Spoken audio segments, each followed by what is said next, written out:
DC the beat man. DC the beat man. So epic.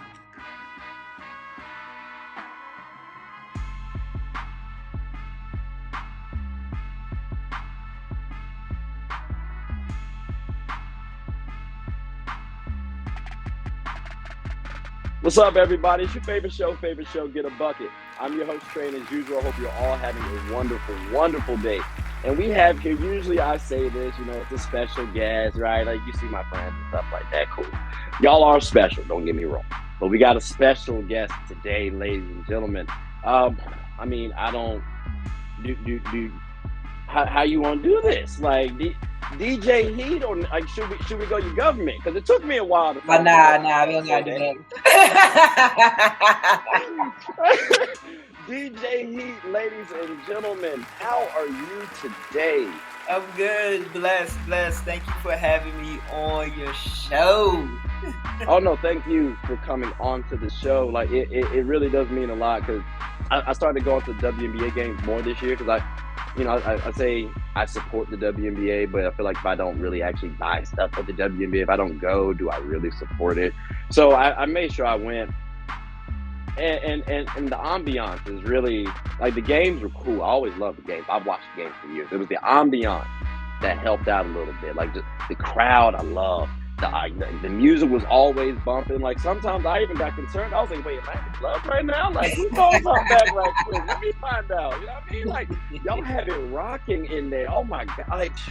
Like can you just tell me how much joy do you get coming, like being in your job on a day-to-day basis? Because it seems like so much fun. It is, man. It's great fun doing what I do, and like you said, the atmosphere at our Mystics games, our fans are the best in the W. I'm always gonna say that. Mystics fans, we have the best fans in the league because they're not just fans to me; they're family. It's a family atmosphere there. Like they check up on me. They say hi to me when we out in different places. The last game of this past season, one fan gave me a stack of classic WNBA basketball cards to have. Like, yeah, it's just so many cool things. So it's awesome to get them even more pumped up and excited through the music. That's so beautiful to hear, the fact that it's a family, because it's a job, but like the fact that you're able to treat it as a family. And I'm going to go on a limb here to say this is your passion. So it makes it even better. Like I'm very envious of you, and with that being said, mind you, I'm not envious to the point where I'm hating. I'm just envious to the point where I'm happy. I just want to clarify that, people. We're not hating. We're not hating. You know what I mean? But I gotta ask though, like, when did it all start? Like, what's the origin story for DJ Heat? Like, if you don't mind, because when I did find some stuff. I don't want to tell your story. This is your story. Oh, so man. Go ahead. The floor is yours. The origin story for DJ Heat started in Southeast DC. That's where I'm born and raised. Southeast. Took a liking to music coming up. Always loved listening to music and just being obsessed with buying the magazines and stuff, having posters all over my wall. I'm glad I had, I was raised by my mom and my grandmother and my aunt, and I'm glad that they saw that passion inside of me and they supported it. Okay. I would get excited when my mom would come home with a new Word Up magazine or a new cassette that she bought because she know I really like this certain artist. So she come home with the cassette, or even, driving me to the record store to support my passions. When I'm, like, hey, can I get this? Can I get this new CD? Can I get this? Can I get this? So that's where it started. And, I fell in love with DJing around, I would say I was probably like 12 years old when I fell in love with DJing, because it's a crazy story every time I tell it. Rex and Effects Rump Shaker was big back then, but it had this remix that had a DJ on it. And, it was just a parts of the song, especially towards the end of the song, the DJ was just cutting back and forth. I used to just get so excited listening to that part of the song. that I even pretended that I was a DJ when I would hear that song.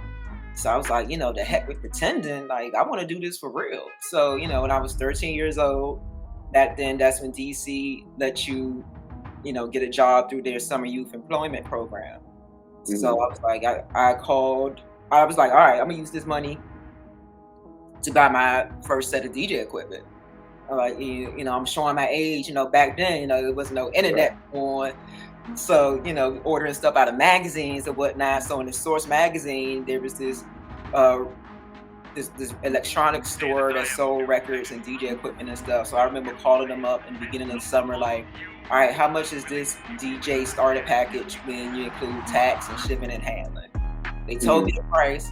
I wrote that price down, like, all right, this is the amount I gotta save this summer. Goals, easy.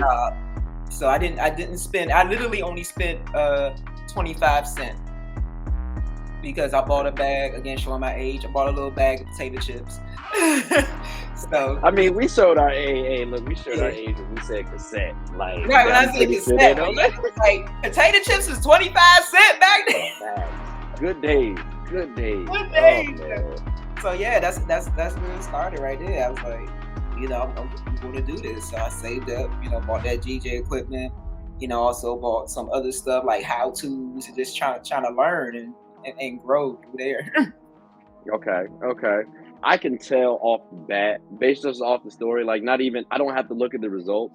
The fact that you pretended that you were being a DJ, like I still do that as a hooper. You know what I'm saying? Like I be in the room like, hey, Mr. Ron, hey, everybody's getting cooked off the casual. So I can already tell this was definitely your passion. You said 12. That's an early age.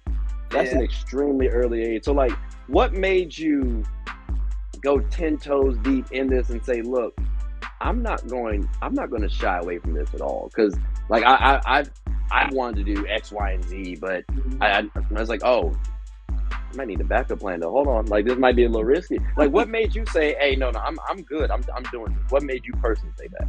I don't know. I think I've always, since a kid, if I have my mind set on something, I'm determined to do it. Gotcha. So there was nothing else I was thinking about. I was like, I'm going to be a DJ, and also at that same time, I was in love with radio. Like, okay, I'm going to be on the radio. Not just as a DJ playing music, but as an on-air personality speaking. So those were like my two passions. Where I'm like, I'm going to be on the radio. I'm going to be a DJ. That's it.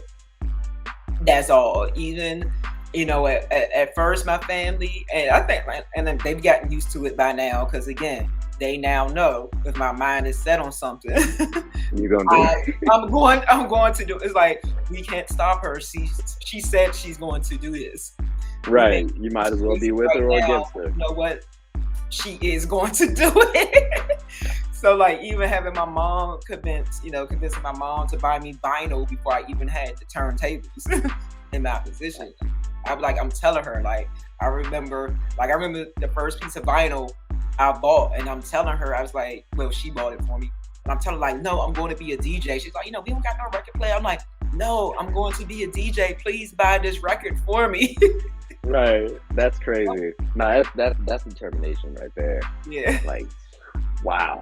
So then, let me ask you this, because you said you also were in the entertainment side a little bit as well. What made, I guess, DJing more appealing than the entertainment side? Because I saw you also worked with Big Tigger, so I was like, that's pretty impressive. Like, he has a nice little resume. So I mean, what made you say, hey, I'm not gonna be that no more? I'm gonna slide on back onto the DJ side. Like, what? Well, I'm lucky he was able to coincide. I started out as Tigger's intern. I want to say it was probably like 1999, 2000, around that time. I went to, again, radio was a passion of mine as well. I was in college. I was majoring in communications at Morgan State. My concentration was radio. And at the time, Tigger was at WPGC. And just like how when I was young, I said, I'm going to be a DJ, I was also saying, I'm going to work at WPGC. Gotcha. Like, ever since I was a kid, I was like, that's my dream radio station to work at. I'm going to work at WPGC. So when the opportunity came about for me being at that, that certain year in college where you can apply for internships, I was like, boom, like the only internship I'm going for is WPGC. And, having the interview, shout out to Thea Mitchum. Thea Mitchum, she's the boss lady now at iHeart Media. She's one of the brains behind the Breakfast Club and a bunch of other things. Yeah. Give her a quick shout out. Yeah, we need that. Shout out. Yeah. She's a very powerful woman in radio, and she was working at WPGC at the time. She's actually who I interviewed with. Okay. And from my interview, she was like, you know what? You would be perfect with Tigger. Because, I was a big hip hop head. I was talking about just my love of hip. So, of course, at that same time, when Tigger's at WPGC, he's also the host of Rap City, which we all know is a phenomenon still to this day. The legendary Rap City on BET. Mm-hmm. So, she paired us up. Me and Tigger is like, he's like a big brother to me, like straight up, because I literally like grew up. Like, again, I was an intern. I was like 19, 20 into like now I've known this man literally over 20 years of my life. Yeah, hey, I can attest to that without knowing y'all too. I'm not trying to act like I'm a stalker and nothing like that, but I mean, you on IG, we like pictures, and they show the famous, account. So like he'll pop up there. I was like, oh, fun fact, cool. And then when I read, I was like, oh, connection. So yeah, like it's cool that you connected through work and then maintain that friendship, because you don't always get that. Like that's not always the thing, especially with someone who seems to be a good mentor. Like that's very tough to come by. So I'm very glad you were able to do that. And if anybody's listening out there, you might want to do the same thing. It does not have to be anybody famous. Right. More so a good mentor. Like that's the main thing. So I feel like you got a lot of stories for days. But I'm not gonna keep you long. All good. I promise you. Now, people, what we will do, we're gonna break it up. So we're gonna talk about DJ Heat, but this is a sports show, so that when I get to flex my muscles a little bit. But it's still, it's still her world. It's still her world. I greatly appreciate this. Thank you so much, DJ Heat. I almost talked about your government. That's why I had to do a little quick pause. It's all good.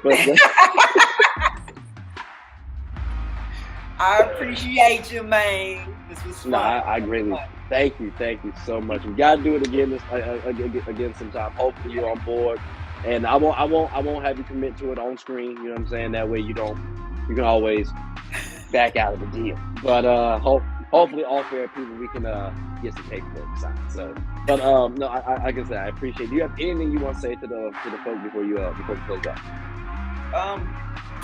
Just thank you to all the Mystics fans, all the Wizards fans. It's been an amazing journey so far, and it ain't over.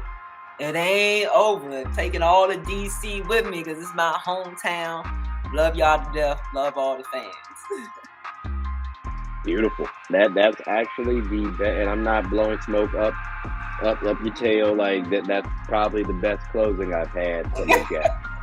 So thank you. No disrespect to my friends out there. I love y'all. But yeah, she won the closing remarks award. Sorry about that. But with that, ladies and gentlemen, again, I hope y'all enjoyed the show. Thank you all so much again, DJ. Thank you for coming on. I greatly appreciate this. And we will do this again, hopefully. So with that being mine, you guys stay tuned and have a wonderful one.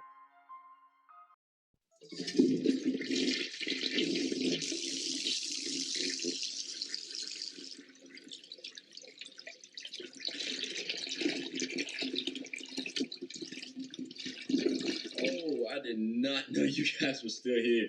As you can see, we're at the back end of the show. No pun intended, but look, hope you all enjoyed it. And before you go, please subscribe to the YouTube channel, follow the IG account, share the content to anybody who's anybody. And most importantly, leave your thoughts and comments below. But I got to go back and play Buddy in 2K, so let me unmute him real quick. Excuse me. Hey, boss, I'm back. Nah, you better catch this word. We get buckets around here.